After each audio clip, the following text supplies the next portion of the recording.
of the second speaker or second personality who had a great impact on my life, and that was Dr. Israr Ahmed. Dr. Israr Ahmed, may Allah grant him Jannah, he was one of the best Urdu speaking orators in the world that I know of. So I traveled all the way to Pakistan in 1991 to meet Dr. Israr Ahmed. He was a medical doctor. He wasn't trained in any Islamic institute or Islamic university. He was a medical doctor inspired by Maududi, Jamaat Islami, went to Tabligh Jamaat, they started his own organization, Tanzimul Islam. I went to Lahore to meet him. And I was shocked at his simplicity. The command that he has over the Quran. He also speaks in English, but mainly in Urdu. And I was impressed by it. So I purchased all his video cassettes and added to the video cassette library. And to cut the story short, I learned many things from him. I'll just mention two important things I learned. Number one, he told me that I told about my background. I'm a medical doctor. I've just passed. And in 1991, I finished my medical studies and I was doing my internship when we started the organization. In 1991, in 1990, I finished my medical studies. For 1 year, there was internship. And during internship, I had more time, so we started the organization. So I told him, I've just finished my medical studies. I would like to become a surgeon, do my MS, and I'm interested in Dawah. So he told me, son, you have to choose between the two. Either you choose your medical practice or Dawah. I, being a medical doctor, I practiced for 7 years and tried to do both. I could not. If you want to specialize, choose between the two one thing.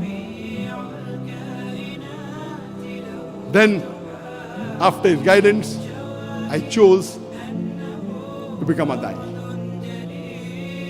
The second thing I learned from him was, he told me that if you want to become a Dai, see to it that you make your personal needs the minimum. I said, why?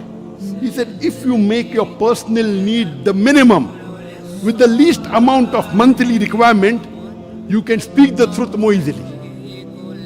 You won't have to depend on anyone. You won't have to depend on please someone who's paying your salary. See to it that your needs are the least. And I saw that he had such a big institution, but what a simple man, Dr. Israr Ahmed. May Allah grant him Jannah. And this thing, that not to spend excessively, was one of the cornerstone of my success.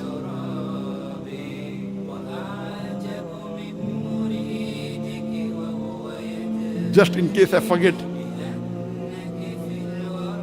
towards the end I may tell you, but today I require only 2,000 ringgit a month for me and my wife to survive. Only 2,000. Very comfortably. Very comfortably. Not for my Dawah activity. Dawah activity, though I have travel, fly, I pay my own money, that's different. That may be large amount, but for my personal needs, 2,000 ringgit is sufficient. In Bombay it was 40,000 rupees. Here is 2,000 ringgit, sufficient. Inshallah, time permits, I'll come to it later on. So these two things I learned from Sheikh Ahmed Deedat. And when I came back, I told my parents, initially when we started the organization, Islam Research Foundation, I told my parents I will only be giving 2 hours a week. Because once I finish my internship, when I join the MS surgery, I have to be there 24/6 or 6.5. Maybe I get half a day in a week free. So I spend some time with my family and 2 hours in this organization. But then I decided I will not do my post-graduation.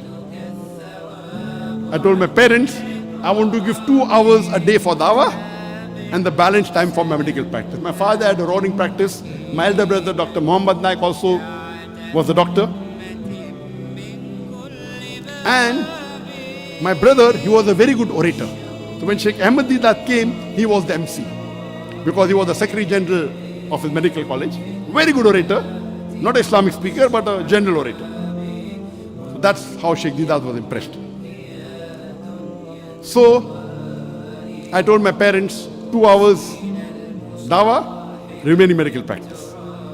After a couple of months, I said 50% dawah, 50% medical practice. They said no problem. Then I said 2 hours medical practice, remaining dawah. They said no problem.